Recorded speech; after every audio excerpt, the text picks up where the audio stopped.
Olá, meu irmão, minha irmã, seja muito bem-vindo a mais uma Escola Bíblica Dominical.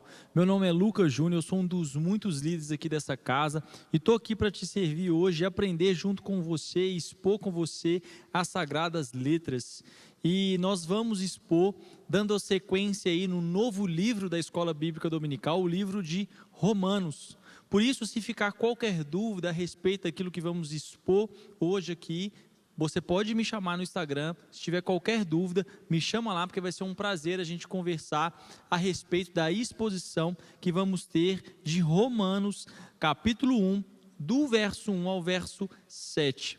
Essa é a porção de texto que vamos trabalhar hoje na Escola Bíblica Dominical. Por isso, eu preciso muito que você pegue a sua Bíblia, que você abra a sua Bíblia aí, que você acompanhe a leitura comigo, porque eu vou ler com você, eu quero explicar com você verso a verso, e no final aplicarmos aquilo que entendemos e estudamos do texto, amém?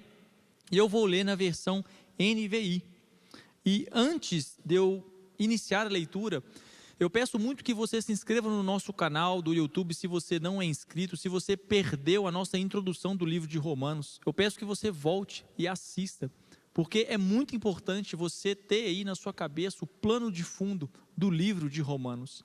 O livro de Romanos é como um dos maiores tratados teológicos do Novo Testamento, é um livro riquíssimo, que no seu pano de fundo também está uma cultura, uma cidade, um império muito rico, muito vasto, e que se faz necessário entendermos o contexto cultural, o contexto histórico, para termos a clareza, o pano de fundo, e não perdermos nenhum detalhe, nenhuma beleza do texto bíblico. Por isso, não perca nenhuma exposição. Se você perdeu, volte e assista. Amém? Ficamos combinados assim? Então, abra aí a sua Bíblia, Romanos capítulo 1, do verso 1 ao verso 7, na versão NVI vou ler e vai dizer assim: Paulo, servo de Cristo Jesus, chamado para ser apóstolo, separado para o evangelho de Deus, a qual foi prometido por ele de antemão por meio dos seus profetas nas sagradas escrituras, acerca do seu filho que, como homem, era descendente de Davi e que, mediante ao Espírito de santidade, foi declarado Filho de Deus com poder pela sua ressurreição dentre os mortos, Jesus Cristo nosso Senhor. Por meio dele, por causa do seu nome, recebemos graça e apostolado para chamar dentre todas as nações um povo para a obediência que vem pela fé. E vocês também estão entre os chamados que pertencerem a Jesus Cristo. A todos que estão em Roma são amados de Deus e chamados para serem santos. Amém. Jesus Cristo, Pai, esta é a tua palavra. Espírito Santo de Deus, eu peço que o Senhor possa introduzir essa palavra no nosso coração, nos dar entendimento e clareza, para que nada fique escuro, em dúvidas, mas que a gente possa ter total clareza do texto bíblico. E mais do que isso também, a gente consiga ter força e graça para praticar aquilo que o Senhor vai nos ensinar.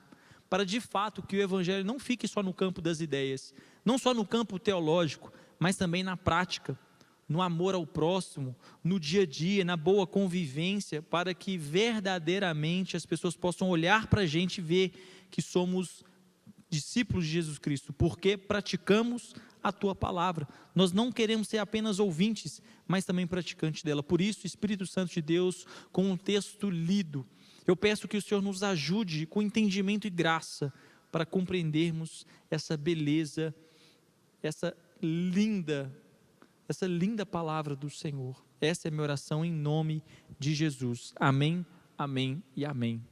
Irmãos, a nível de introdução, eu não vou me ater muito, porque lembra que a gente combinou e eu pedi para que você voltasse, para que você entendesse de uma forma mais completa e mais profunda, a nível de introdução, o livro de Romanos. Mas uma breve introdução, nós precisamos entender o que está aqui no pano de fundo. O apóstolo Paulo, na sua terceira viagem missionária em Corinto, ele escreve essa carta à igreja de Roma. Engraçado que ele escreve em conteúdo extenso para essa igreja, mas ele não fundou essa igreja. Provavelmente essa igreja foi fundada por cristãos advindo de Pentecostes, Atos 2. esses cristãos que voltaram para Roma, então funda essa igreja.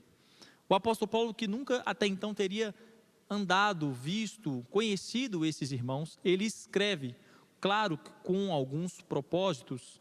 Dentre algum deles é instruir a respeito da salvação, a respeito do evangelho que se cumpre na pessoa de Jesus Cristo, como fica a respeito do povo de Deus, o judeu e os cristãos, como é também a questão de alguns pontos secundários na boa convivência da fé cristã e da igreja, e também o seu intuito a respeito de evangelizar o extremo ocidente conhecido, tal como Espanha.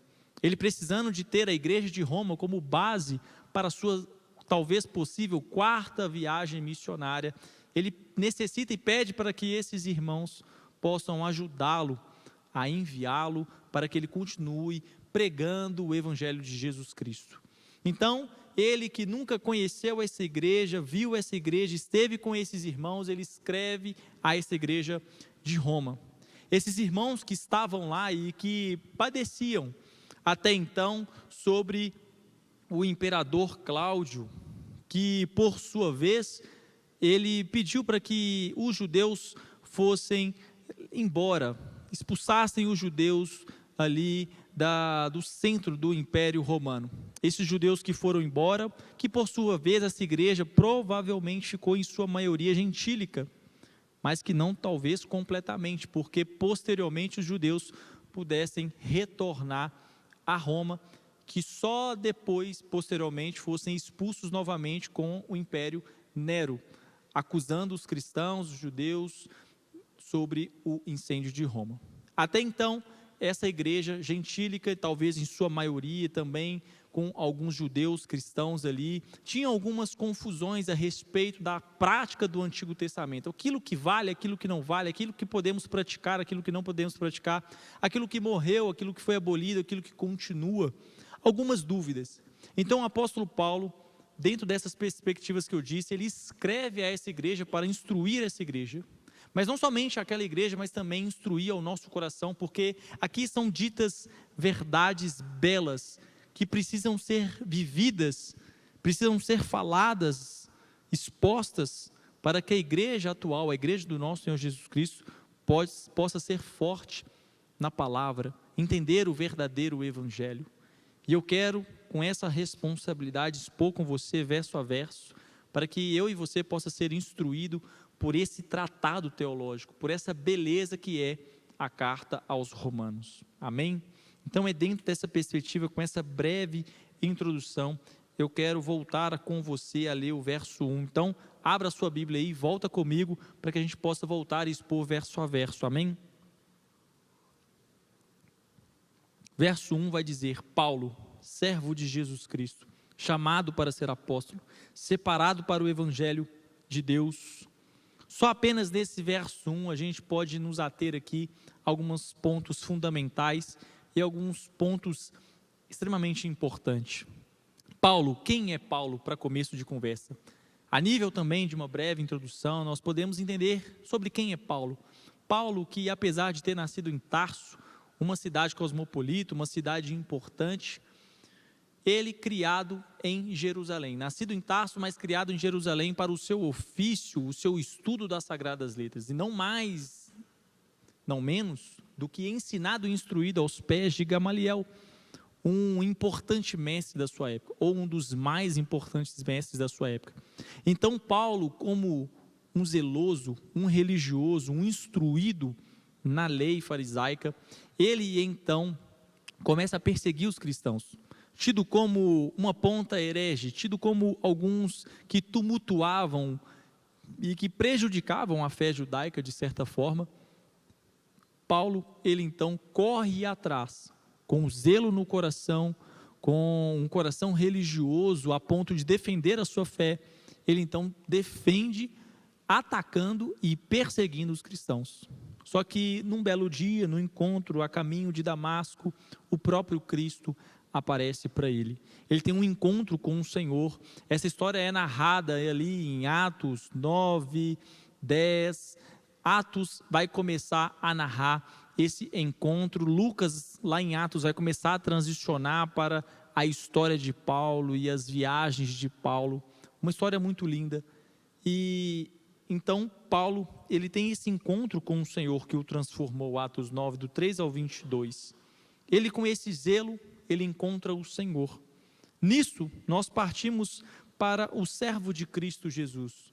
Porque agora, entendendo quem é Paulo, ele mesmo diz, pois ele está se apresentando nessa carta à igreja de Roma, uma das mais extensas saudações e apresentação, possivelmente por ele nunca ter visto a igreja, nunca ter conhecido os irmãos, então ele não poupa palavras, ele não poupa aqui conteúdo na sua apresentação. Paulo, servo de Jesus Cristo. A palavra servo aqui é uma palavrinha chamada doulos. Naquele tempo, dentro da cultura romana, da cultura daquele tempo, ser escravo não era algo bem visto. Era falta de virtude, você estar preso a alguém ou ser propriedade de uma pessoa. Possivelmente, dentro daquele tempo, quase que pode variar de um livro ou outro, de um historiador ou outro, mas de 40% a 50% da população romana era escrava. Um escravo, muitas vezes, ele andava com um colar ou com uma identificação mostrando de quem ele era escravo. O escravo era uma propriedade, ele não tinha vontade própria. O seu senhor poderia colocá-lo em qualquer tipo de trabalho, e se até mesmo ele morresse em um trabalho irresponsável, enviado pelo seu mestre, o seu mestre não poderia ser responsabilizado, porque o escravo não era uma pessoa, não possuía direitos, não possuía direitos de cidadão, ele não seria penalizado com a morte desse escravo. E essa palavra aqui então é usada, doulos, servo, escravo de Jesus Cristo. Paulo se mostrando, se colocando numa posição mais humilde, sendo escravo de Jesus Cristo.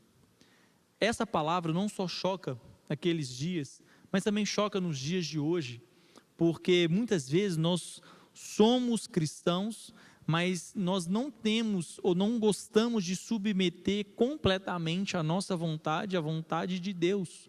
Ou seja, eu quero fazer a vontade de Deus, mas eu também quero fazer a minha, então vamos achar um meio termo. Então isso daqui eu vou fazer, isso daqui eu também vou fazer, mas isso aqui, Senhor, isso aqui não dá para fazer. Por quê? Porque isso aqui é muito difícil, eu não quero fazer, então vamos negociar. Ou seja, temos um achismo, ou temos parte da igreja não se submetendo completamente ao senhorio de Jesus Cristo. E nós, na confissão de fé aí de muitas igrejas e muitos cristãos, nós dizemos: eu creio em Jesus Cristo como meu Senhor e como meu Salvador. Senhor aqui é Kyrios, é Senhor de tudo, ou seja, você se torna escravo de um Senhor, você perde a sua vontade, você perde os seus desejos e entrega tudo na mão de uma pessoa. Assim era o entendimento do apóstolo Paulo e assim deveria ser também o nosso entendimento, que nós somos doulos do nosso Mestre Jesus Cristo. Ele é o nosso Senhor, Ele é o dono da nossa vida. Não cabe um cristão dizer: meu corpo, minhas regras, eu bem sei o que faço, eu sou dono da minha própria vida, eu posso fazer tal coisa, eu quero fazer tal coisa. Não, essas frases não combinam com um cristão, porque um cristão, ele entendeu que ele se submeteu como um escravo ao senhorio de Jesus Cristo. Por isso, não é mais ele, mas Cristo. Não é a sua vontade, mas a de Cristo. Não é mais o seu fazer, mas o fazer de Cristo. Tudo passa pelo crivo e pela submissão da vontade de Deus. Assim, o apóstolo Paulo se apresenta à igreja, e assim também deve ser a gente, servos de Jesus Cristo. Chamado para ser apóstolo, separado pelo evangelho de Deus. Aqui, Paulo, ele vai dizer que ele foi chamado para ser apóstolo. Aqui é algo muito legal entender que há uma certa confusão nos dias de hoje sobre o apóstolo, né? Você tem um ministério aí de apóstolo, você tem um chamado de apóstolo. Entendemos que aqui, Paulo, ele roga para ser autoridade do apostolado, até porque, reiterando, ele precisava se apresentar a essa igreja. Paulo, ele mesmo disse que foi alguém fora do tempo, ele não foi um dos 12, ele não andou com Jesus Cristo. E dos requisitos para o apostolado, para você entender que alguém era apóstolo, era ter caminhado com Jesus, era ter visto Jesus, era ser testemunha ocular de Jesus Cristo. E próprio Paulo dizendo que foi nascido fora do tempo, mas o próprio Cristo o discípulo, o próprio Cristo está com ele, como é tido em 1 Coríntios capítulo 15, no verso 8, o próprio encontro com ele em Atos capítulo 9, e as próprias obras que autenticaram as palavras e todos os escritos do apóstolo Paulo. Ele então diz que ele foi chamado para ser apóstolo, não segundo a sua vontade, mas a vontade de Cristo. O próprio Cristo o chamou, o próprio Cristo o discipulou. Sendo assim, então ele tem todos os requisitos para se intitular apóstolo. E isso, de certa forma, foi um pouco difícil, porque ele teve que defender o seu apostolado na igreja da Galácia, entre outros irmãos judeus, entre outros cristãos, na própria igreja de Corinto, que ele estava ao escrever esse livro, e agora também a carta aos Romanos, ele precisa trazer a sua autoridade apostólica. Nós entendemos então que, como fundadores, como lançadores de alicerce da igreja do Senhor Jesus Cristo, aqui culminou o apostolado, sendo o apóstolo Paulo como o último apóstolo. Nós, nos dias atuais, não temos mais apóstolo como no sentido de lançadores de fundamentos, aqueles que lançam doutrinas, aqueles que lançam o caminho para que a igreja ande neles. Não, findou com o apóstolo Paulo. Hoje nós podemos ter apóstolos que são baseados na etimologia básica da palavra de mensageiro, enviado, aquele que é enviado. Eu sou apóstolo porque eu fui enviado a um local, eu fui enviado como mensageiro a uma nova nação, a um novo povo, mas não mais como aquele que lança o alicerce, porque o cânon foi fechado, a revelação ela foi fechada e nós não temos mais isso. Não existe isso de o apóstolo fulano, um apóstolo ciclano como tido como um nível superior de crente. Isso é um tanto quanto estranho às sagradas letras, é um tanto quanto estranho aquilo que Paulo tem nos ensinado, aquilo que a palavra de Deus nos ensina. E na última parte, onde o apóstolo Paulo vai dizer que ele foi separado para o evangelho de Deus, a palavra aqui separado está no modo particípio, o particípio que pode ser usado como substantivo ou como verbo.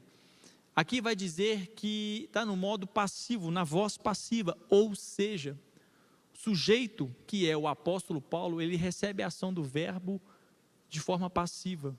Não é ele que executa a ação do verbo, mas ele recebe a ação do verbo do particípio, ou seja, ele foi chamado, ele foi separado para o evangelho, ou seja, não foi da própria vontade, não surgiu do próprio apóstolo Paulo, não surgiu dele entender que ele era apóstolo, que ele foi separado para pregar o evangelho. Não, essa separação, quem executou essa ação não foi ele, mas foi Deus. Ele apenas recebeu de forma passiva esse chamado. Ou seja, dentro da teologia bíblica, dentro do entendimento linguístico do texto, podemos afirmar que o apóstolo Paulo, sim, tinha autoridade de apóstolo. Ele faz esse convite, ele conclama isso para a igreja romanos, e também a sua autoridade apostólica, os seus ensinos também são autenticados para os dias de hoje, porque dentro do texto bíblico, dentro da teologia bíblica, de uma boa hermenêutica e dentro do campo linguístico, podemos entender que ele foi chamado por Deus, não pela sua própria vontade. É Deus quem chama.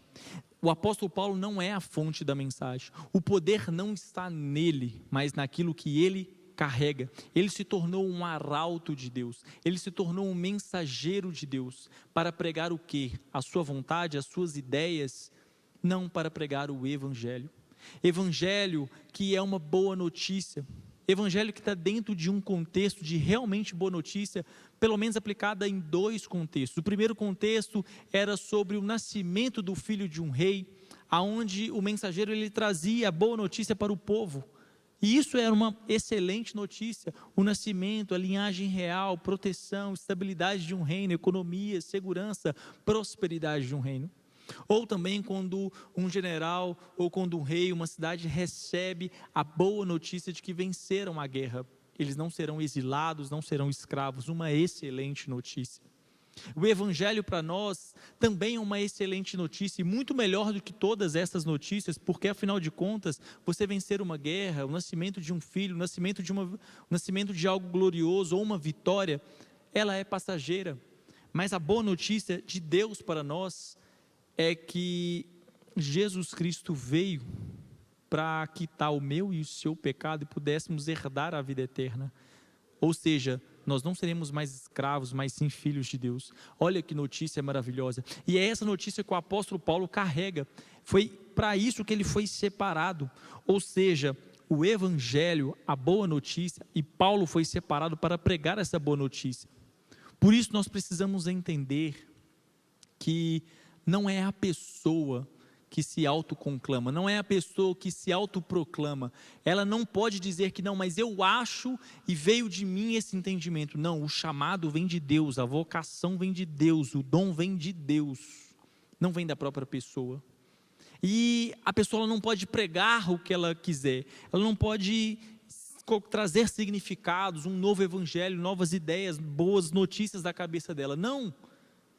Tem que ser chamado para pregar o evangelho real, o evangelho de Jesus Cristo. Não é o evangelho segundo Lucas, não é o evangelho segundo um apóstolo, não é o evangelho segundo um anjo, não, é o evangelho de Jesus Cristo. Paulo, ele foi separado pela vontade de Deus para pregar a boa notícia. Verso 2, ele vai dizer: a qual foi prometido por ele de antemão, por meio dos seus profetas nas sagradas Escrituras, a qual foi prometido por ele de antemão, por meio dos seus profetas e nas Sagradas Escrituras. Ele continua corroborando com o argumento de que não é do apóstolo Paulo, não é da ideia do apóstolo Paulo. E isso fica muito claro até mesmo dentro de um contexto maior, porque se você for ver o tanto que o apóstolo Paulo perdeu em seguir sendo cristão. Ele tinha uma carreira promissora em Jerusalém.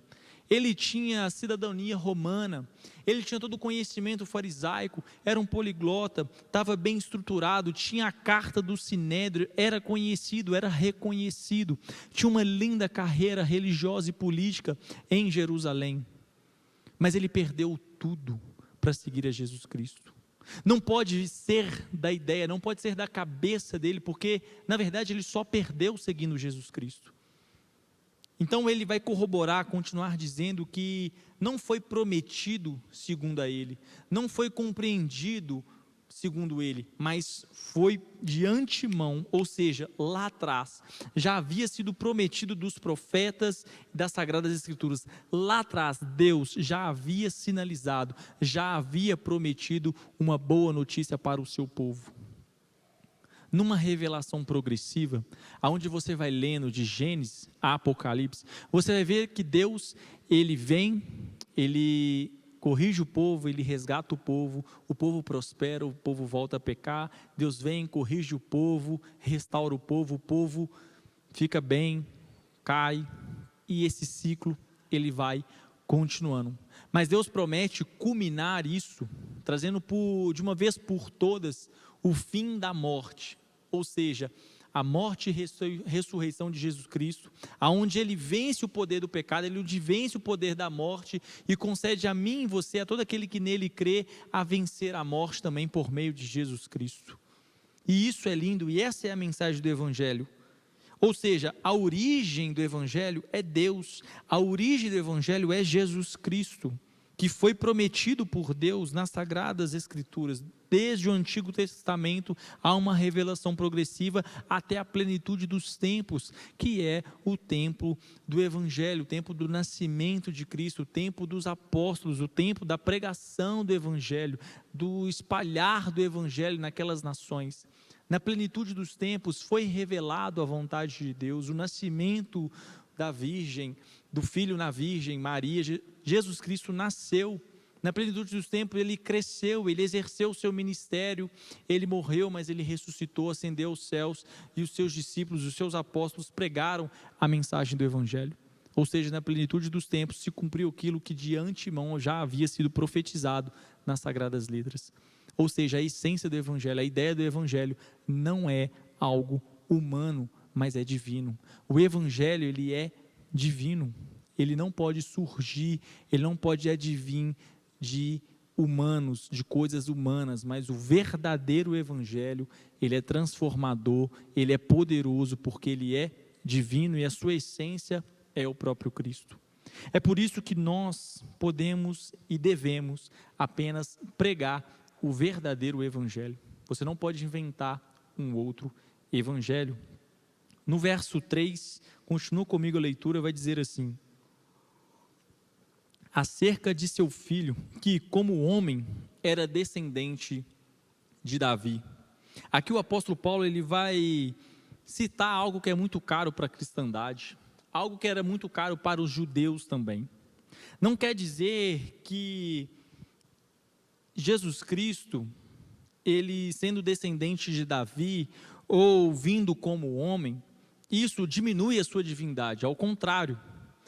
Paulo ele está citando algo que é extremamente importante, caro para a cristandade, sendo que Cristo ele precisou vir como homem, porque senão o seu sacrifício não seria validado. Sendo descendente de Davi, porque o Messias precisa vir da linhagem de Davi, da tribo de Judá. Senão ele não poderia ter requisitos para ocupar o cargo de Messias. E isso era muito caro para o judeu. Isso era muito caro também para os cristãos entender que Jesus Cristo, como homem, ele padeceu sobre Pôncio Pilatos, ele foi tentado em todo e qualquer tipo de tentação, mas ele perseverou, ele persistiu. E é nessa confiança que eu e você podemos olhar para Cristo e termos confiança e dizer que se Ele venceu o mundo, eu posso ter um bom ânimo de vencer também, Ele vai me ajudar, porque Ele também foi tentado em tudo, mas Ele não pecou.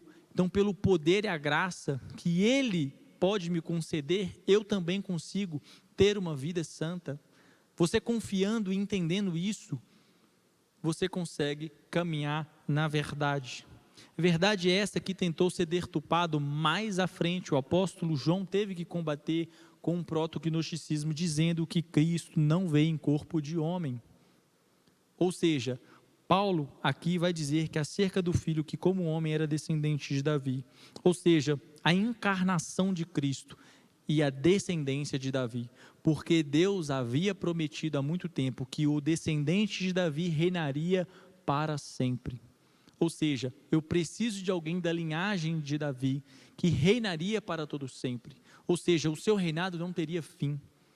Então Paulo ele vai citar duas coisas importantes: a encarnação de Cristo e também a descendência de Davi, pois ele é o Messias prometido que reinaria para todo sempre e não colocaria mais fim ao reinado do Messias. Verso 4, vai dizer assim: e que mediante o Espírito de Santidade foi declarado Filho de Deus com poder, pela sua ressurreição dentre os mortos, Jesus Cristo nosso Senhor. Aqui é algo muito importante também, numa leitura rápida, a gente não pode se esquecer de algo importante. Vai dizer que mediante ao Espírito de Santidade foi declarado Filho de Deus. Não quer dizer que Jesus Cristo só foi declarado Filho de Deus depois da sua morte e ressurreição. Até porque antes da sua morte e ressurreição, nós tínhamos o testamento do Pai e do Espírito dizendo que ele era o Filho de Deus e que ele tinha muito prazer. Que o próprio Pai estava testando o Filho. E várias passagens, Cristo também corroborando que ele é o Filho de Deus, que quem vê o Pai, vê a ele, era um com o Pai. Aqui quer dizer, e Paulo de forma muito clara, porque se não fosse assim, a gente entraria em conflito com essas questões que eu acabei de dizer. Aqui foi declarado o Filho de Deus com poder, não Filho de Deus no seu tema de afirmação, ser filho eternamente de Deus, mas ser filho de homem, ou seja, o Deus homem, na condição ou função. Aqui nós queremos dizer que, a respeito do título messiânico, filho do homem, o título messiânico que é muito caro para o judeu, Jesus ser descendente de Davi, Jesus ele precisava ser o filho de Davi. Muitas vezes esse título, filho de Davi ou filho do homem, é tido como um título messiânico. Não é à toa que quando Cristo ele rogava para si esse título, isso causava um tanto quanto uma indignação nos fariseus que não enxergavam nele requisitos para ser o Messias. Ou seja, esses títulos que eram atribuídos ao Messias, eles não gostavam que Jesus usasse esses termos, porque eles não viam em Jesus ser o Messias, mas talvez um enganador, um profeta, mas não um Messias. E até assim, alguns judeus ortodoxos que não creem em Jesus sendo o Messias, não atribuem esses termos a Jesus, mas no Messias que eles estão aguardando por vir. Mas é claro que nós entendemos e cremos que Jesus Cristo, ele é o Messias prometido, ou seja, que ele foi declarado Filho de Deus com o seu título messiânico. Ou seja, a natureza tautológica dessa afirmação revela que ele é o Filho, e que não uma mudança de essência, mas sim como uma pessoa, o Messias humano que se torna filho pela primeira vez. Na encarnação ele se torna filho, mas não na sua essência como filho de Deus. E nessa condição, nossa função, Jesus é o Filho de Deus eternamente, mas passa a ser Filho de Deus de forma no título messiânico, quando ressuscita dos mortos. Então, quando ressuscita dos mortos, quando há ressurreição de Cristo, ele passa a receber o título. Por quê? Porque quando ele ressuscita, ele vai à destra de Deus Pai, e ali ele passa a reinar para sempre, pois a morte não pode o encontrar. Jesus venceu a morte. Por isso agora ele toma posse do trono, posse da coroa e reina para sempre. Isso não poderia acontecer com qualquer outra pessoa, porque Davi, ele morreu, as pessoas morrem. Jesus foi o único capaz de vencer a morte. Por isso ele reina para todo sempre. É por isso que se cumpriu a promessa de Deus que haveria um descendente que ele reinaria para sempre. Uma pessoa, para reinar para sempre, precisa passar e vencer a morte, precisa ser eterno, e isso é um atributo de Jesus Cristo, aonde ele reinará para sempre, sendo o Messias verdadeiro, o Rei dos Reis. Então, Jesus Cristo, mediante o Espírito da Santidade, foi declarado Filho de Deus com poder, pela ressurreição dentre os mortos, Jesus Cristo nosso Senhor. E o final aqui desse versículo, a palavra Kyrios, o termo grego usado em toda a Septuaginta para se referir a Deus. Paulo roga a natureza humana de Cristo, na parte A do verso 4, mas ele também roga a parte divina de Cristo, porque esse mesmo termo que é correlacionado a Deus também é correlacionado a Cristo. Novamente, ele se coloca numa posição de humildade a dizer que é escravo de Cristo, e por outra perspectiva, não mais olhando para ele, agora olhando para Cristo. Cristo é o Kyrios, é o Senhor. Então não é só a minha condição de escravo submisso a um Senhor, mas quando eu olho também para ele, eu posso afirmar que Cristo é o Senhor. Ele é o Senhor de toda a natureza. Jesus Cristo é o Senhor de toda a natureza. Isso é atestado pelo Pai, pelo Espírito Santo, pela morte e pela ressurreição. Então Cristo, na sua natureza humana, tomando posse da descendência de Davi, vindo de uma virgem, ele morre e ressuscita, sobe à destra de Deus Pai para reinar para todo sempre. Paulo afirmando duas coisas principais e muito caras para a tradição da cristandade: a encarnação e a divindade de Jesus. Jesus sendo plenamente homem, Jesus sendo plenamente Deus. Jesus cumprindo piamente aqui, cumprindo tudo, todos os requisitos para estar no lugar de Messias, do Rei prometido, e também de ser o Filho de Deus, aquele que está à destra de Deus Pai, e que o Pai colocou todas as coisas sobre o Filho. Verso 5 vai dizer assim: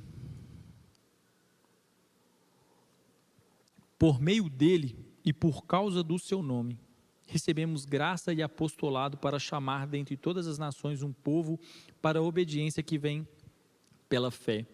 Por meio dele, dele quem? Jesus Cristo. Por meio dele e por causa do seu nome. Novamente, o apóstolo Paulo, ele vai trazer algo muito importante, que todo o objeto, toda a concentração, a mensagem consiste na pessoa de Jesus Cristo. É por causa dele, é por causa do nome dele. Novamente, o apóstolo Paulo, ele vai dizer assim: eu tenho autoridade, sim, mas essa autoridade foi me concedida por Jesus, não advém de mim mesmo. Isso é muito importante, porque seja qualquer líder, pastor, qualquer pessoa que roga para si a autoridade e afirma que essa autoridade, esse poder advém de si mesmo, pela sua capacidade, pelo seu intelecto, pela sua posição social, pela sua posição econômica, isso não vem de Deus. Isso não vem de Deus. Agora, uma pessoa com toda a humildade afirma que sim tem autoridade, mas que essa autoridade foi outorgada por Deus, que Deus o enviou, e as obras possam mostrar e autenticar que de fato essa autoridade veio de Deus, aí sim nós podemos confiar que sim, essa pessoa é de Deus. Porque é o que o apóstolo Paulo fez, ele está rogando para si a autoridade do apostolado.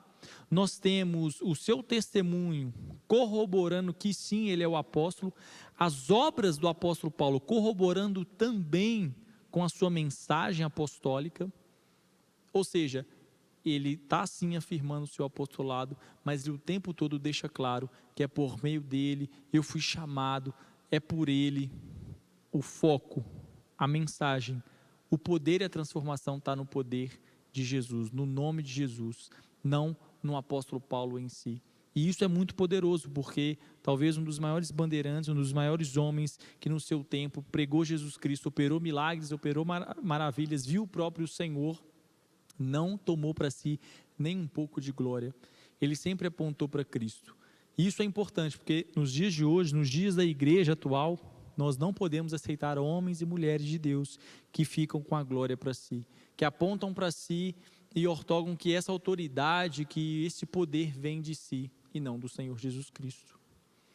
Ele vai continuar dizendo que recebe graça e apostolado para chamar dentre as nações um povo para a obediência que vem pela fé. Ser chamado, ou o seu chamado, consistia em proclamar o evangelho para todos os povos, para que se tornassem servos de Jesus Cristo. Assim como ele foi encontrado, assim como ele foi transformado, assim como ele foi santificado e convocado, agora ele precisava proclamar a mensagem para que outros também pudessem ser transformados e também serem feitos servos de Cristo.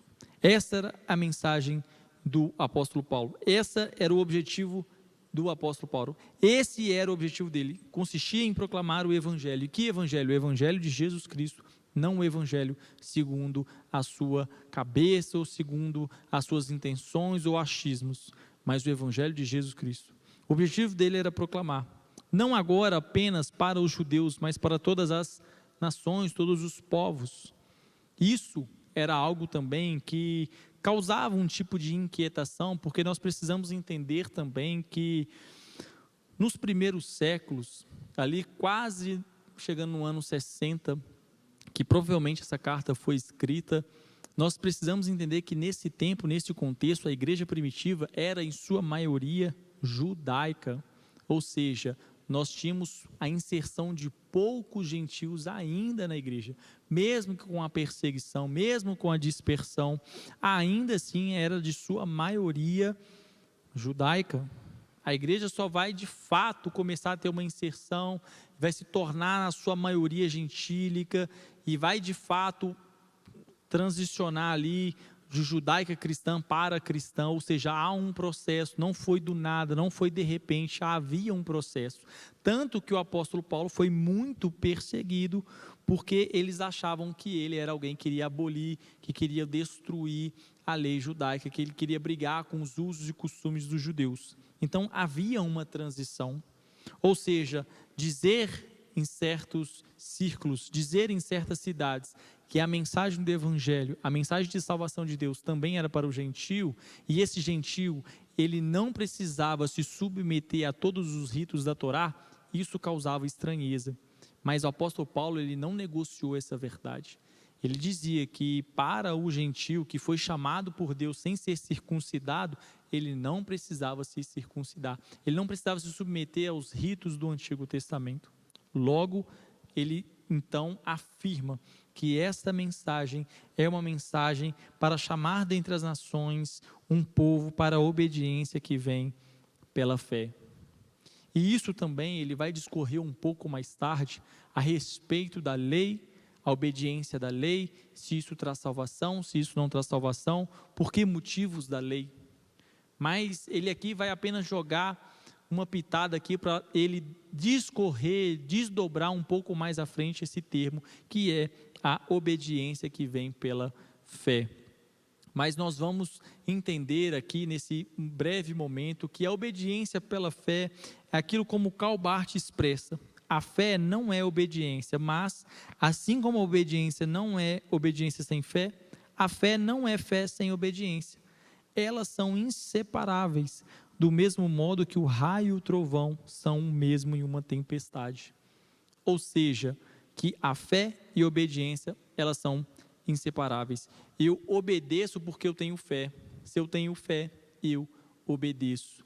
O apóstolo João vai afirmar muito isso, o próprio Pedro também vai afirmar isso, Tiago vai afirmar sobre a fé sem obras. O tempo todo o apóstolo Paulo vai dizer também sobre a fé. O que ele vai condenar é, naquele tempo, as pessoas pensando que a obediência traria a fé salvífica. Ou seja, é por meu mérito, é pela minha obediência que eu vou adquirir, então, um favor de Deus, a fé para que Ele me salve.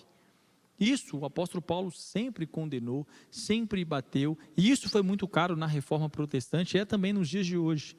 Não é baseado na nossa obediência que temos a fé salvífica ou a salvação. Se fosse assim, teríamos mérito na salvação. Mas a palavra é clara em dizer que não há mérito algum na salvação. O mérito é de Deus, é pela graça que somos salvos e chamados, como Efésios 2 vai expor. Mas nós somos chamados a ter fé, e uma fé leva à obediência. E se nós obedecemos é porque temos fé em Cristo, por isso é como Karl Barth diz aqui no seu comentário, expressa que elas são inseparáveis. Não adianta dizer que temos fé se não obedecemos, porque crer, até os demônios creem, como diz Tiago. Nós precisamos ter fé e somos chamados a obedecer ao Senhor Jesus Cristo. Afinal de contas, lembra que o apóstolo Paulo usou termos extremamente fortes como doulos e quírios, ou seja, não faz sentido você depositar a sua fé em Cristo e não obedecê-lo, uma vez que ele é o seu quírios e você é o doulos do seu Senhor. O verso 6, caminhando para o final, vai dizer: e vocês também estão entre os chamados para pertencerem a Jesus Cristo. Lembra que a nível de introdução eu disse que talvez nesse momento a maioria da igreja de Roma era gentílica, porque houve uma dispersão dos judeus no império de Cláudio. Só mais à frente que os judeus puderam retornar a Roma, mas talvez nesse momento aqui a igreja era de maioria gentílica. Nesse contexto maior, havia uma briga ainda entre os gentios e entre os judeus, o que cumprir, o que não cumprir, tanto que nas partes finais da carta aos Romanos, ali capítulo 14, Paulo vai tratar de algumas questões de convivência do bem comum, sobre considerar um dia mais santo do que outro, sobre alimentos santificados, alimentos que não são santificados. Ou seja, isso são preocupações da igreja, mostrando que havia uma parcela de judeus, uma parcela talvez em sua maioria gentílica, e havia algumas controvérsias, alguns achismos, como cumprir isso, como cumprir aquilo. Mas uma coisa é clara e é essencial, é que o apóstolo Paulo vai dizer que as nações e aqueles que estão entre a igreja de Roma foi também chamado para pertencer a Jesus Cristo. Ou seja, o apóstolo Paulo está dizendo que não somente ele foi chamado para obedecer e ser santo e ser um proclamador do evangelho de Jesus Cristo, mas como também esses irmãos também estavam sendo chamados a pertencer a Jesus Cristo. Isso aqui é lindo porque é uma expressão genitiva que provavelmente significa algo como chamados para serem pessoas que chamam Jesus Cristo de Senhor. Assim como o apóstolo Paulo teve esse encontro e foi transformado, ele quer proclamar a verdade do evangelho também para esses irmãos, para que eles também possam chamar Jesus Cristo de Senhor. E isso é muito lindo e essa verdade continua também nos dias de hoje, porque essa tem que ser a fome da igreja, essa tem que ser a minha fome e a sua fome, proclamar a verdade do evangelho de Jesus Cristo, para que outras pessoas também possam chamar Jesus Cristo de Senhor, serem salvas, entregarem a vida a Jesus e não serem mais condenadas, mas serem salvas. Essa tem que ser a nossa fome, esse tem que ser o nosso desejo, assim como era do apóstolo Paulo, que não mediu os esforços, não se preocupou com aquilo que perderia, mas sempre olhou para frente com aquilo que poderia ganhar, anunciando o reino de Deus. Para finalizar, o verso 7 que vai dizer assim: a todos os que em Roma são amados de Deus e chamados para serem santos, a vocês a graça e a paz de Deus, nosso Pai e nosso Senhor Jesus Cristo. Paulo conclui a sua saudação, uma das maiores saudações, identificando a sua audiência, a carta aos romanos, aqueles irmãos que estavam em Roma, e declarando o amor de Deus sobre o seu povo. O termo santo é um substantivo relacionado a um adjetivo santificado. Não é muitas vezes como pensamos aquela pessoa que nunca peca ou que nunca erra, mas é uma coisa que é mantida santificada, ou seja, separada para uso exclusivo. Assim como um sacerdote separava um utensílio exclusivo para tal ofício, assim somos nós, um povo separado, que Deus nos separou para um ofício. Nós somos um povo exclusivo de Deus. Assim somos chamados para sermos santos, ser um povo exclusivo de Deus. O propósito de separar alguma coisa é mantê-la pura e incontaminada pelo mundo, ou seja, você ser separado, e essa é a vontade de Deus para com o seu povo. Os judeus costumavam saudar uns aos outros com a palavra shalom, que tem um significado muito abrangente, muito rico também, que pode significar plenitude, satisfação, ou entrar em um estado pleno de completude, de unidade, de um relacionamento restaurado. A palavra incorpora todas as bênçãos da terra prometida e o cumprimento da aliança de Deus com Abraão. E sabemos que essa aliança se cumpre na pessoa de Jesus Cristo. É por isso que o próprio Cristo vai dizer que o mundo dá uma paz que não pode ser a paz verdadeira, mas Ele dá a verdadeira paz, a shalom de Deus. E por que Cristo dá a verdadeira paz? Porque eu e você, nós podemos fazer qualquer coisa, nós nunca vamos estar em paz com Deus, porque não tem nada que eu e você possamos fazer que vai aplacar a ira de Deus, que vai deixar o placar positivo para nós. Nossa, eu errei tanto, não deixa eu fazer coisas boas para ficar mais positivo, então está de boa com Deus. Você nunca vai estar de boa com Deus, você nunca vai estar em paz com Deus. Cristo, Ele entrega a verdadeira paz porque Ele aplacou a ira de Deus com o seu sacrifício na cruz. É por isso que todo aquele que crê em Jesus está em paz com Deus, não há mais condenação para aqueles que estão em Cristo Jesus. É a verdade que o próprio apóstolo Paulo vai dizer aos Romanos, capítulo 8, verso 1, ou seja, em Cristo há verdadeira paz, porque nele somos reconciliados e não mais estamos debaixo de uma condenação. São temas também que o apóstolo Paulo vai discorrer e destrinchar no seu maior tratado teológico, a carta aos Romanos. Aqui eu finalizo e eu quero correr para a aplicação. É claro que nesses apenas 7 versos, o apóstolo Paulo ele vai trazer verdades lindas, maravilhosas, doutrinas caras e alguma coisa que é fundamental a respeito da vivência e da aplicação prática cristã, onde a gente precisa viver em santidade, em humildade e entendendo quem somos, para quem iremos e o que fomos chamados a fazer. Essa carta é linda, o apóstolo Paulo trata de coisas maravilhosas.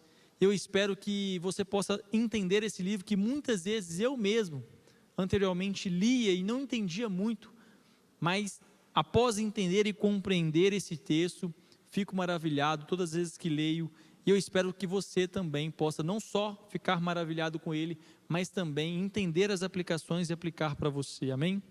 A primeira aplicação é que Jesus é seu Senhor. Jesus é tudo e não mais alguma coisa. O apóstolo Paulo, o tempo todo, ele vai dizer que Cristo, Jesus Cristo, ele é Senhor. Ele não é mais alguma coisa. Você não pode ter Jesus e mais alguma coisa. Você não pode servir a 2 senhores. Você não pode servir a Jesus Cristo e entregar a sua vida a outras coisas, confiar a sua vida a outras coisas. Jesus, ou ele é Quírios, ou ele não é da sua vida. Ou você anda com Jesus ou você não anda com Jesus. Não tem como entregar 50%. Não tem como viver uma vida dúbia no meio do muro. Isso não existe. Ou você anda com Jesus ou você não anda com Jesus. A segunda aplicação é que você foi chamado para ser santo. O apóstolo Paulo ele termina no verso 7 dizendo isso. Você foi chamado para ser santo. Santifique-se. Se precisar arrancar a mão para que isso te não te leve a outros caminhos piores, faça isso. Se precisar sair de um grupo de amigos, se precisar não encontrar mais uma pessoa, faça isso. Seja santo, seja exclusivo, separado para o uso de Deus. Deixa Deus te usar, se separe para o uso de Deus. Seja um povo exclusivo, seja uma pessoa exclusiva para Deus. Não se misture com as imundícias deste mundo. A terceira aplicação é que não existe evangelho sem Jesus. Ele é a centralidade de tudo. O apóstolo Paulo, ele é categórico em afirmar que Jesus é a centralidade do evangelho. É por meio dele, é por causa dele. Não existe um outro evangelho. Se você está ouvindo algum outro evangelho que não tem a centralidade na pessoa de Jesus Cristo, corra desse evangelho. Não é o verdadeiro evangelho. Um evangelho que for pregado por anjos que sequer, que contraria essa palavra aqui, não é evangelho, é demônio. Corra disso, é falsa heresia, é doutrina errada. Corra disso. Creia apenas no evangelho de Jesus Cristo, o evangelho simples, o evangelho que salva por meio da fé em Jesus Cristo. Aquele que veio, nasceu, cresceu, padeceu sobre Pôncio Pilatos, ressuscitou, venceu a morte e reina à destra de Deus Pai. Tudo aquilo que estiver fora demais da palavra revelada de Deus, desconfie. Leia a palavra de Deus, entenda a palavra de Deus e peça ao Senhor para blindar seu coração contra todo e qualquer heresia, erro teológico e falsa doutrina. E que o Senhor possa te abençoar em nome de Jesus, você possa aplicar e entender esse texto. Se ficou alguma dúvida, me chama lá, Lucas Júnior Miranda, me chama no meu Instagram se ficou alguma dúvida. Eu sei que esse tratado, esse texto, ele é lindo, ele pode trazer também algumas dúvidas, mas estou aqui à disposição. Peço que o Senhor te abençoe em nome de Jesus, até uma próxima Escola Bíblica Dominical. Deus te abençoe em nome de Jesus. Amém e amém e amém.